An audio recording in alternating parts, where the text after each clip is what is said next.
Some journeys are not measured in kilometers, but in the folds of time. You are gazing upon an entity that defies definition by conventional geopolitical terms. China is not merely a nation, it is a civilizational operating system that has run uninterrupted for 5 millennia, now upgrading itself to a version for which the world is entirely unprepared. Here, the future does not arrive to replace the past. Instead, it overlays the past with a layer of silicon and algorithms. We embark on this journey not in search of familiar postcard landmarks, but to fathom a paradox. How can a people bow in reverence before ancient statues, while their other hand constructs megacities that defy the laws of physics?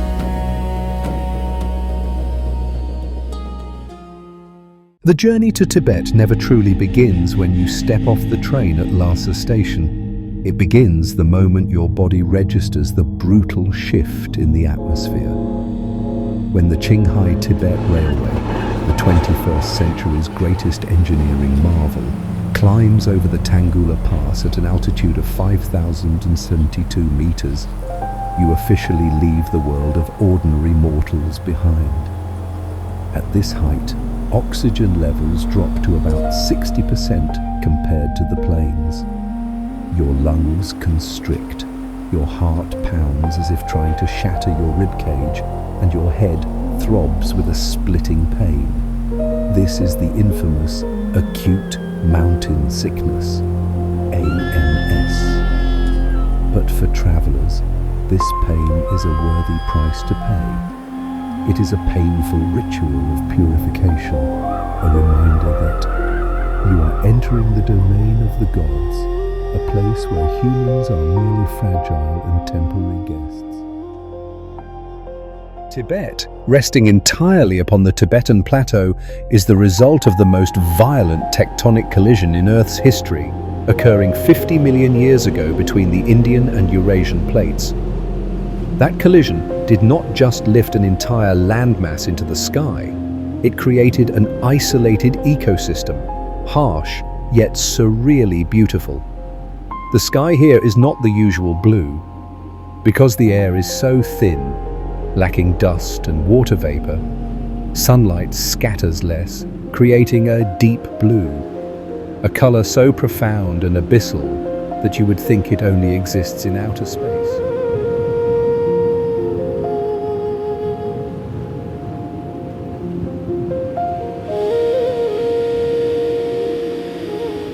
Lhasa, in the Tibetan language, means land of the gods, and the scent of this holy land is unmistakable, a thick blend of yak fat sizzling in butter lamps and the wafting smoke of juniper incense. In the middle of the valley, the Potala Palace rises like a towering artificial mountain.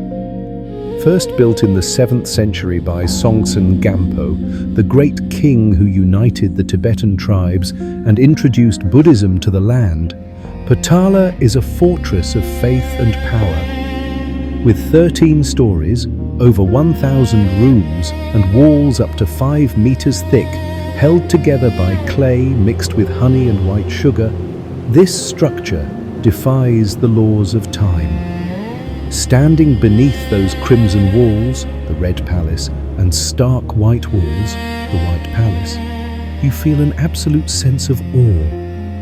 It is not just architecture, it is the assertion of the Dalai Lama's status as the earthly manifestation of Avalokiteshvara. But the true soul of Lhasa lies more humbly at the Jokung Temple and the Barkhor circuit surrounding it.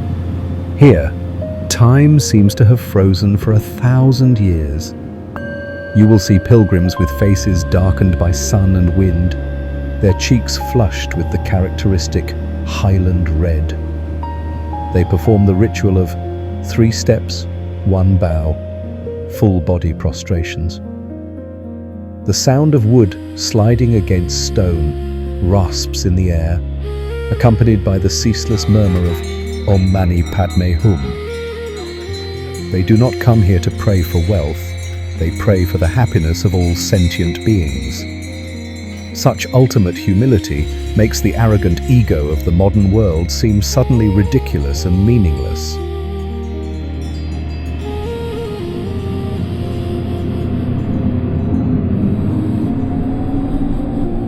To survive in this place where trees cannot grow and birds struggle to fly, Tibetans have developed a unique survivalist cuisine. Do not expect feasts of lush green vegetables, for at this altitude, farming is a luxury. The king of the Tibetan table is the yak. This animal is nature's miracle gift to the Tibetans. They provide protein-rich meat to combat the cold, fur to weave tents and clothing, milk to make cheese, and dried dung to use as fuel for heating. A bowl of hot butter tea, pocha, made from strong black tea churned with yak butter and salt, can be a shock to the palate for a first-timer due to its salty and greasy taste. But when the bone-chilling wind whistles through the door cracks, that very bowl of tea will save you, keeping your lips from cracking and your body from freezing. Tsampa flour, roasted barley, mixed with butter tea and formed into balls, is the dish that has sustained this nation through centuries of nomadic life on horseback.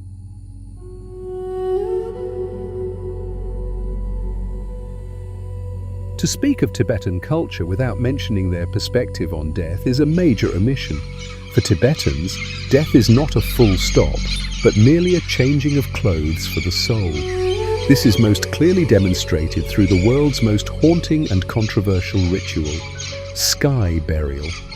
Because the permafrost makes digging graves nearly impossible, and wood is too scarce for cremation, Tibetans choose to donate their bodies to nature.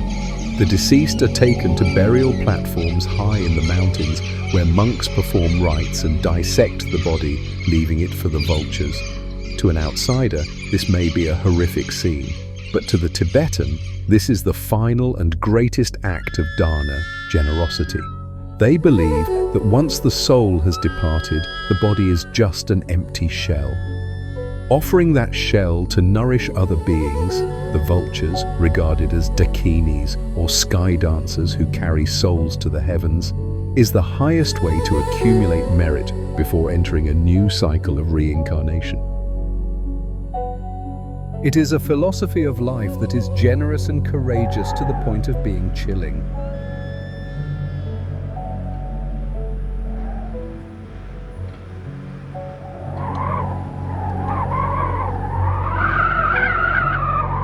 Leaving Lhasa for Lake Namtso at an altitude of 4,718 meters, you will understand why Tibet is called the third pole of the earth. Namtso is the highest saltwater lake in the world, vast as an inland sea perched upon the clouds. The waters of Namtso are a magical turquoise, changing shades with every hour of sunlight. In the distance, the Nyenchen Tanglha Mountains, covered in snow year-round, cast their reflection upon the lake.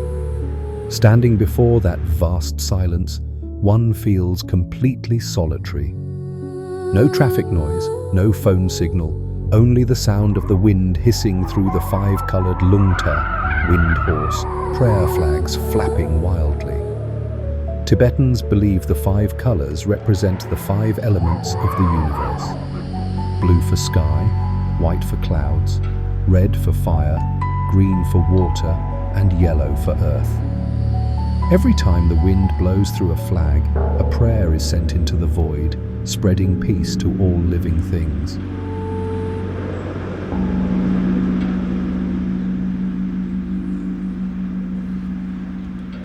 Leaving Tibet, you will not bring back comfort or luxury. You bring back skin darkened by UV rays, cracked lips, and an exhausted body.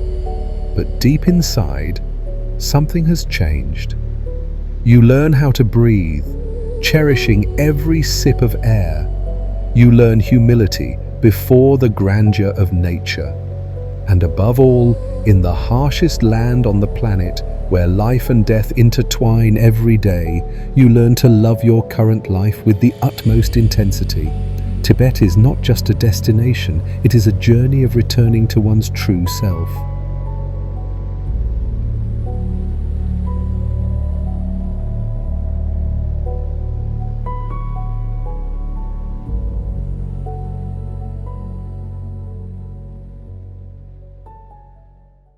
They say if you haven't been to Fenghuang ancient town, you haven't truly seen the beauty of sorrow. Nestled on the western edge of Hunan province, Fenghuang does not welcome you with the noise of a modern metropolis. It welcomes you with silence, a silence renowned throughout time. Legend has it that the name Fenghuang, phoenix, comes from a pair of divine birds. Captivated by the beauty of this land, they hovered endlessly, unwilling to leave until they turned to stone beside the river. Perhaps every traveler who wanders here carries that same sentiment. Standing before Fenghuang in the early morning, when the mist has not yet lifted from the Tuojiang River, you can no longer distinguish between reality and dream. The entire town is like a giant ink wash painting, where ink blends with water to draw somber lines that have existed for 100 years.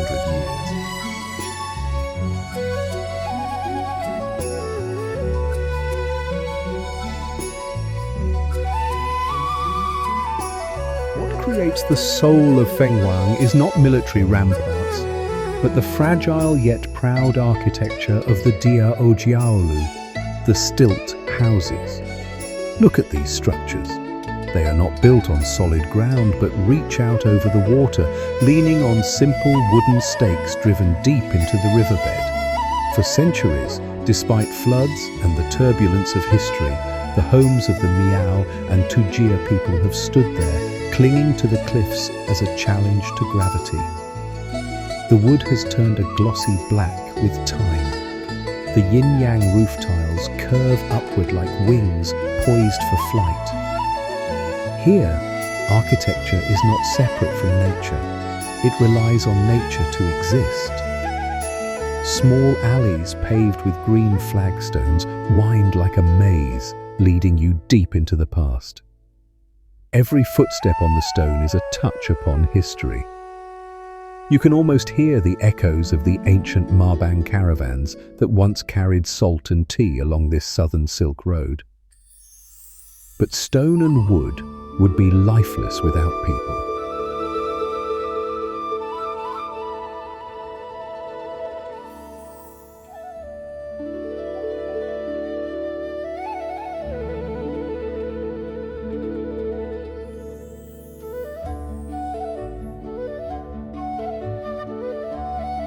Fenghuang ancient town is a sanctuary of Miao culture. The red of brocade costumes and the glittering white of silver jewelry are vibrant accents against the cold grey backdrop of the old town. The Miao believe that silver is the light of the moon, capable of warding off evil spirits and bringing good luck. The jingling sound of silver bracelets colliding as the girls walk is the most joyful music of this land. And one cannot forget the Tuojiang, the mother river, the lifeblood nurturing the town. That jade green river is not just for viewing.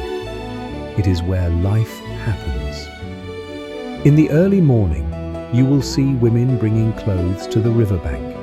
The rhythmic sound of wooden clubs beating against fabric creates a strangely peaceful tempo. They wash clothes right beside the stream where tourists are boating, an innocent coexistence between tourism and daily life. When the sun sets behind Nanhua Mountain, Fenghuang undergoes a spectacular metamorphosis.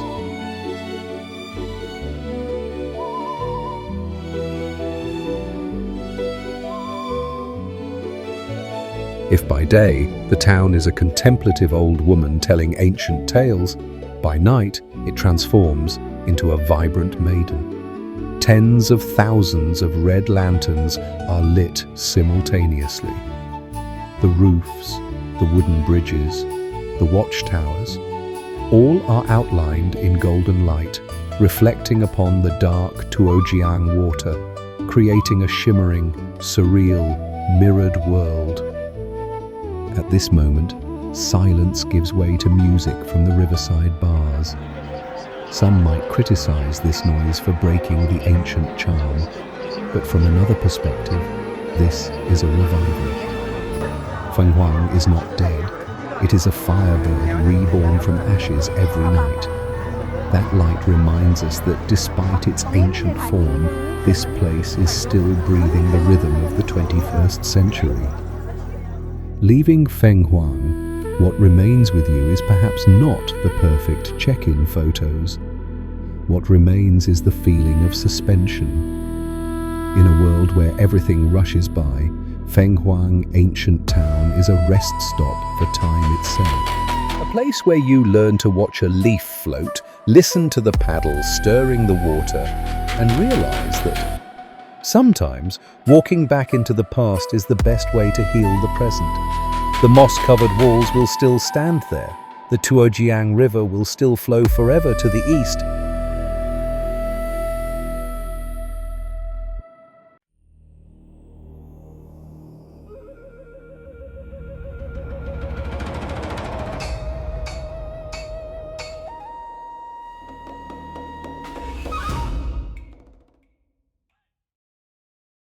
They call it the Stone Dragon, slumbering high in the heavens, a monument whose greatness is measured not just in miles, but in thousands of years of human history.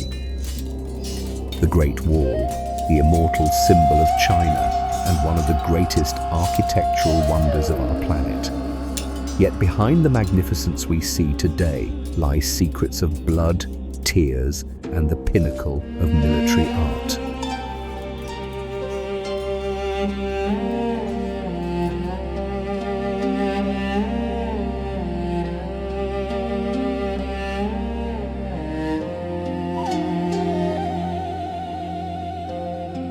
In reality, this was not a single wall built overnight.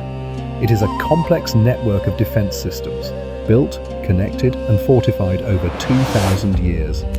From the Warring States period, through the Iron Fist of Qin Shi Huang, to its architectural zenith under the Ming Dynasty.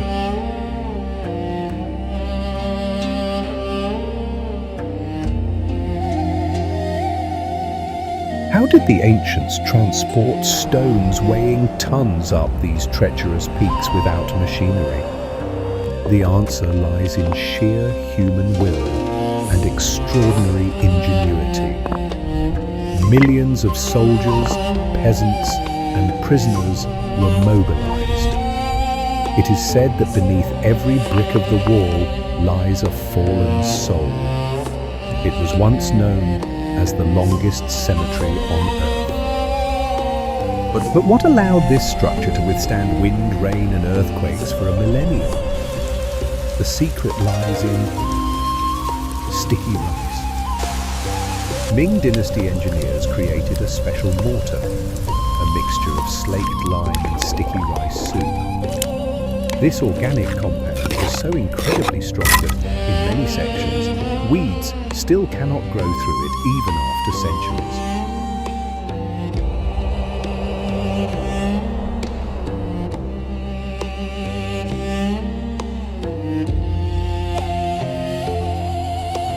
We often assume the wall was meant simply to stop enemies from climbing over.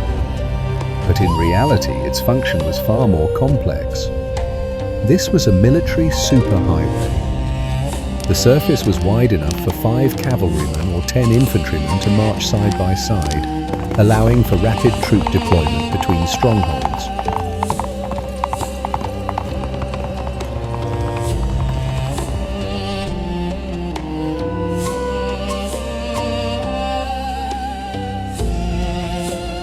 The beacon tower system functioned like an ancient internet.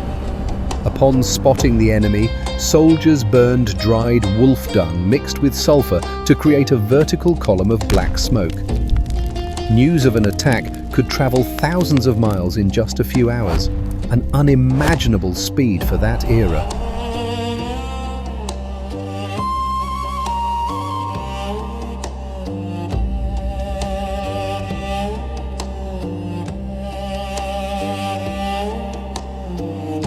However, the wall was not impenetrable. Genghis Khan breached it. The Manchus walked right through it.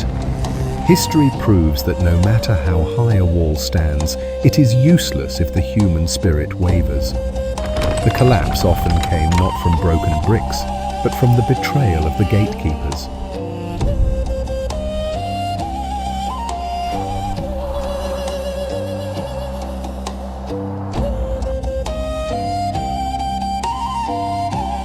Today, the Great Wall wears two opposing faces. On one side, perfectly restored sections like Badaling or Mutianyu welcome millions of visitors each year.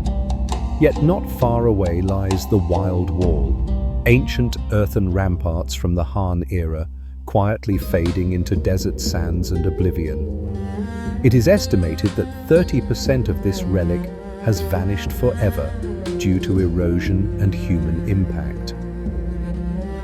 Standing here, touching these cold bricks, you are not just touching stone, you are touching the past and a longing for peace, paid for by the price of war.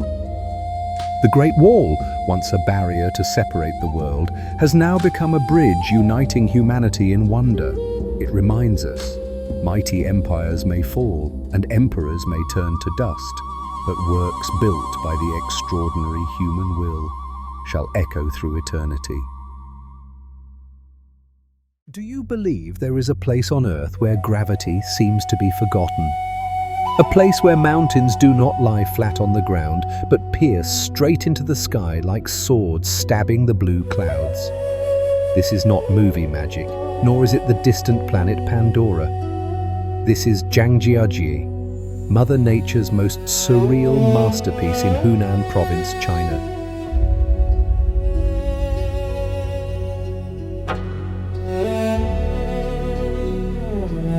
It is said that if you want to see heaven, look up at the sky. But if you want to touch the stairway to heaven, come to Zhangjiajie. Today, take a deep breath, for we are about to enter a surreal world where stone and clouds merge into one.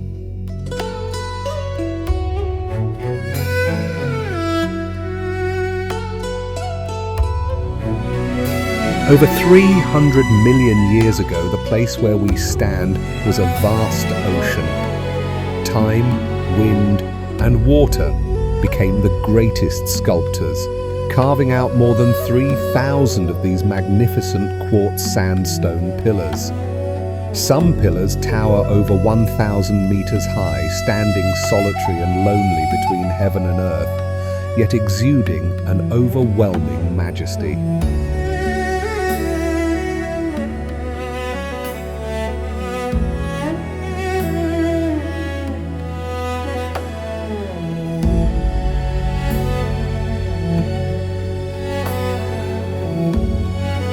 The most famous among them is the Southern Sky Column, or as people now call it, the Hallelujah Mountain. When mist surrounds the base of the mountain, the peak appears to float, creating the illusion of flying islands. Standing before this great formation, humans suddenly feel as small as a speck of dust in the vast universe.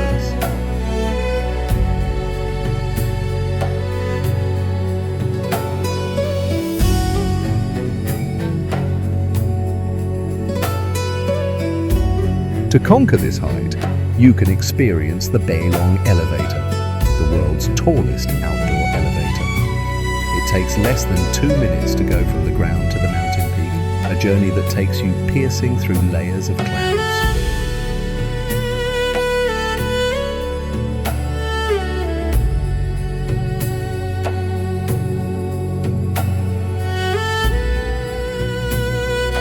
Leaving the sandstone forest, we arrive at the most sacred mountain of this land, Tianmen Mountain. The journey up the mountain begins with the longest cable car ride in the world, stretching over 7 kilometers, taking you gliding over villages and fields before plunging straight toward the vertical cliffs.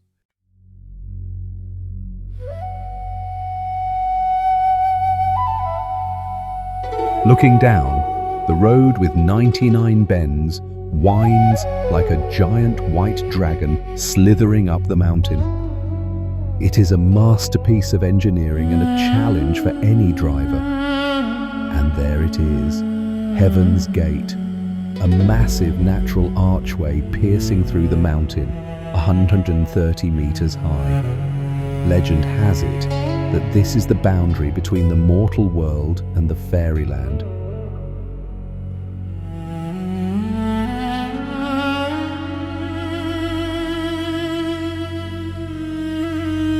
To touch that gate, you must overcome the 999 steps of the stairway to heaven. The number 9 in Chinese culture symbolizes eternity and imperial power. Every step upward is a step shedding worldly dust, purifying the soul before entering the realm of immortals.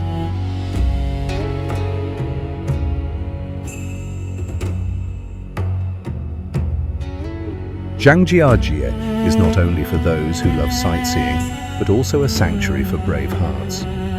Try walking on the glass skywalk, a path made of transparent glass clinging to the vertical cliff at an altitude of 1,400 meters.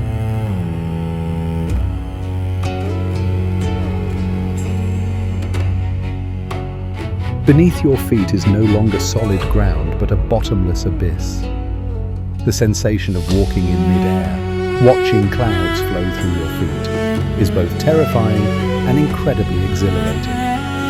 That is when you realize that the boundary between safety and danger, between the earth and the sky, is sometimes just a fragile sheet of glass away.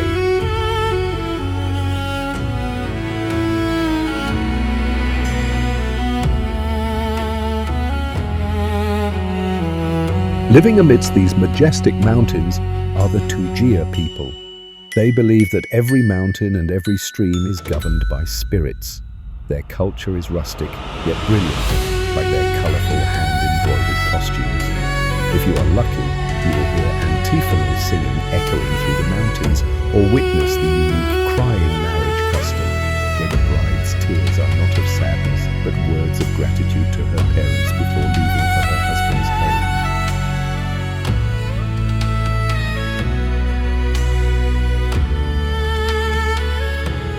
Zhangjiajie is a beautiful reminder of nature's power, that no matter how high humans build skyscrapers, they cannot compare to what creation has forged over millions of years. Come here to feel small, to bow before nature, and to see how many miraculous secrets this earth still hides. Come to Zhangjiajie once, to lose your way in the void.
Beijing was not born of chance, from rivers or trading ports.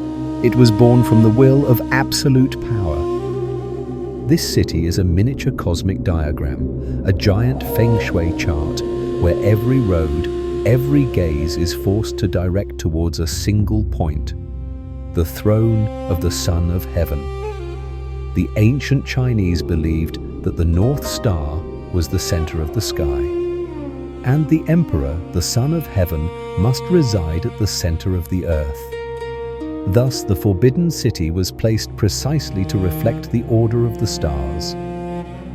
Architecture here serves not merely aesthetics, it serves fear and reverence. Stand in the middle of Tiananmen Square. Do you feel small? That is the purpose. The towering crimson walls, the vast courtyards without a single tree. All are a technique of architectural psychology. It strips away the ego, rendering the individual naked and weak before a great collective, before a colossal ruling machine. They did not build walls to lock themselves in. They built walls to define a world they believed to be civilized, separated from the barbarism outside. For 500 years, behind these gates, 24 emperors ruled an empire comprising a quarter of humanity, issuing decrees that shook the world without ever once stepping outside their own walls. But the feudal dream has dissipated into smoke. Modern Beijing no longer looks up to the stars. It looks at growth indices. This is one of the harshest realities on the planet. A megacity of 21 million people, equivalent to the population of Australia, compressed into reinforced concrete buildings. Young people call themselves Bei Piao, Beijing drifters. They come here carrying ambitions to change their lives, accepting life in windowless basements just to breathe the air of power and money. Look at how this city operates. It resembles the cross-section of a giant ancient tree with growth rings that never stop expanding. From the second ring road surrounding the old town to the sixth ring road, reaching out to what were once cornfields. Each expanding circle is a testament to the thirst for land and the explosion of the world's second largest economy. In Zhongguancun, the brightest minds are racing with AI and big data to shape the future. Beijing does not sleep. It is a machine that crushes weakness. Here, prosperity is measured by speed. If the Forbidden City is the symbol of immutability, then modern Beijing is the embodiment of constant flux. A great paradox. The place of the most conservative traditions is nurturing the most audacious changes, but right beneath the giant shadows of golden palaces, another reality breathes, very quietly. These hutongs, these small grey alleys, are the true capillaries of Beijing. If the grand boulevards are the diplomatic face, the hutongs are the naked soul of the city. Here, history does not lie in glass museum cases. It lies in a gilded birdcage, in the pungent smell of honeycomb cold briquettes every winter afternoon. The architecture of the Siheiyuan, courtyard house, is a philosophy of life. 4 houses facing a common courtyard, closed to the outside world, yet opening its heart to those within. It teaches Beijingers a way of living that is both private and connected. Here, the Western concept of privacy becomes foreign. Every joy and sorrow is shared through thin brick walls. For European audiences, this is the most captivating part, radical authenticity, where slow TV is not a film format, but a way of life. The old Beijingers still leisurely walk their dogs, ignoring the fact that land prices outside the alley have risen to hundreds of thousands of dollars. They are the last temple keepers of a lifestyle being swallowed by concrete. Beijing's history is written not only in ink, but in fat and fire. Cuisine here is a brutal and exquisite collision between imperial sophistication and the roughness of nomads. Look at this roast duck, once the exclusive dish of the emperor, its preparation is as complex as a ritual to heaven. The skin must be as crisp as glass, the meat as soft as silk. But the true soul lies in wheat and mutton. Because of the harsh, dry northern climate, wet rice cannot survive. Beijingers are born of wheat flour. A bowl of jiajiangmian, black bean sauce noodles, dark, salty, mixed with shredded cucumber, is the flavor of diligence. And when the north wind howls outside the window, nothing connects people better than a pot of mutton dipped in a classic copper hot pot. Taste here is not just about good or bad. It is a battle against the cold. Strong baijiu liquor and piping hot mutton are weapons to warm lonely souls in this vast metropolis. Leave the center to find Jiangku, what we call the Wild Great Wall. Here there are no entrance tickets, no cable cars, and none of the deception of restoration. Time has stripped away the perfect outer shell to reveal the flesh and bone of dry earth and stone. Every brick here is the sweat, the blood, and the bones of tens of thousands of laborers who fell. You can hear the echoes of the past in the wind battering the cliffs. Standing here, the boundary between greatness and meaninglessness becomes fragile. This planet's largest military structure was built out of fear. The fear of an agrarian civilization facing the hooves of nomads. They built the highest walls to protect themselves, but history has proven no wall can stop the changing of the times. The price of eternity lies not in hard stone, but in memory. We leave these walls to seek a pause, a poem by the river, to realize that Beijing ultimately is an endless dialogue between what is lost and what is coming. And we are just lucky passers-by getting to listen to that dialogue.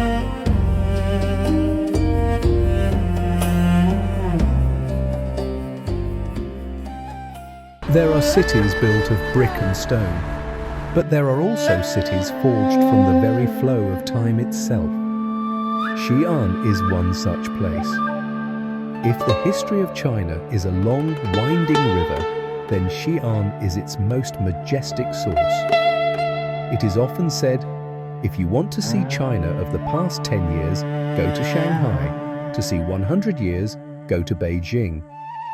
But to understand 3,000 years of history, you must set foot in Xi'an.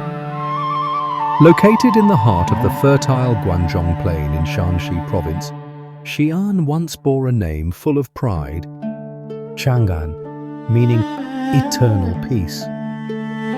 This was the capital of 13 dynasties, the starting point of the legendary Silk Road, and the convergence point of Eastern and Western essences in the ancient world. Today, let us slow down. Listen to the 1,000-year echoes rising from the earth and touch the soul of an empire that has long slumbered. Welcome to Xi'an. Our journey begins at the Ming City Wall, the largest and most complete ancient fortification system still existing in China. Built during the Ming dynasty, this wall is not merely a military structure, but a magical boundary between two worlds. Inside the wall lie dark brown tiled roofs and moss-covered alleys telling stories of days gone by. Outside the wall rise skyscrapers, neon lights, and the frantic pace of the 21st century. Standing on the vast ramparts, watching the sunset, you will find yourself standing at the crossroads of the past and the present. The wall stands 12 meters high, thick enough to allow 4 horse-drawn carriages to run side by side in ancient times. Renting a bicycle and slowly rolling along the nearly 14 kilometers perimeter is the best way to savor the flavor of Xi'an. The wind from 4 directions, carrying the scent of historical dust and the smell of change, brushes against your face, making your heart suddenly feel light. But the true soul of Xi'an does not lie above ground. It lies deep within the cold earth. About 40 kilometers east of the city center, we arrive at the eighth wonder of the world, the Terracotta Warriors. In 1974, when local farmers were digging a well, they accidentally awakened the slumber of over 2,000 years of Qin Shi Huang, the first emperor to unify China.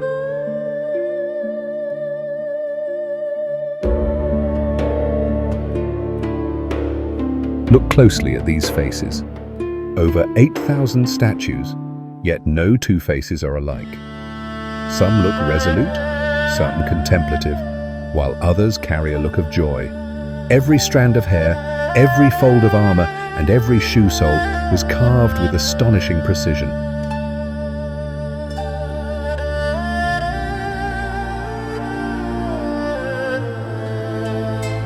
They stand there, in perfect combat formation. Vanguards, flankers, cavalry, and chariots all face east, ready to protect the eternal sleep of their emperor. Standing before the absolute silence of these thousands of statues, one suddenly feels small. This is not just power, it is an obsession with immortality, a testament to the wisdom, sweat, and tears of tens of thousands of ancient artisans.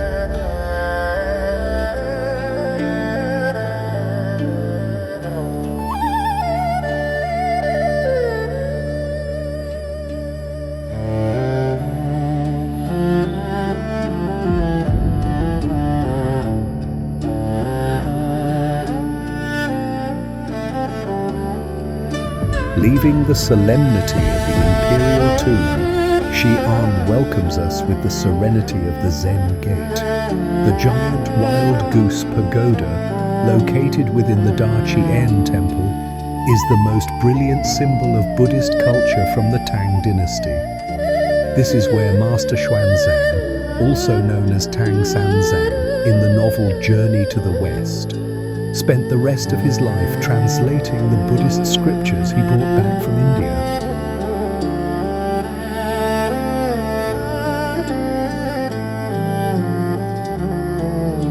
The giant wild goose pagoda is not ornate or gaudy.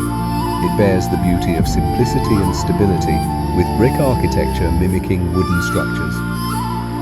Climbing to the top and looking out, you can take in the panoramic view of the city's square grid planning. At the foot of the pagoda, when night falls, the North Square becomes a stage of water and light. Columns of water dance to the music, retelling the story of the ancient journey of thousands of miles in search of true scriptures, connecting East and West cultures on the Silk Road.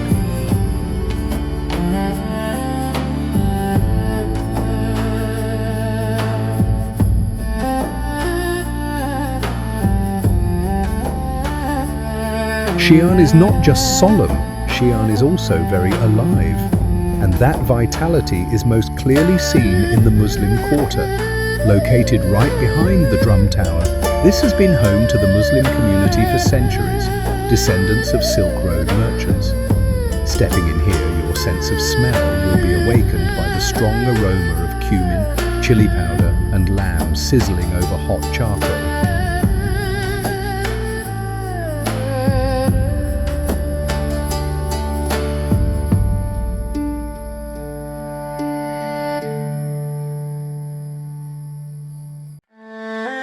Don't forget to try rujiamo, likened to the Chinese hamburger, or a bowl of biang biang noodles with strands as thick and long as a belt.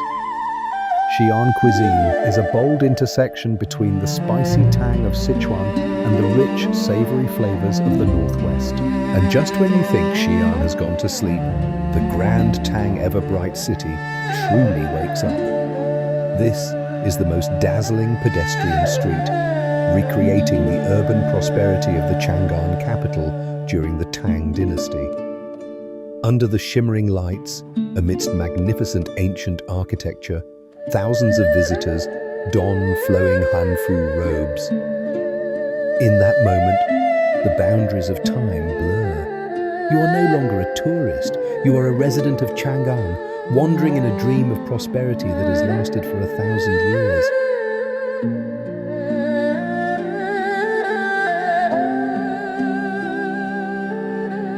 That is Xi'an, Ancient but not old, solemn but full of life. Coming to Xi'an is not just a trip, it is a journey against the current of time, to see that even as things change, even as dynasties rise and fall, cultural and historical values remain standing, as solid as the city wall, as immortal as the terracotta army. If once in your life you want to touch the heart of ancient China, let Xi'an tell you its story. Goodbye, Chang'an, and see you on the next journey.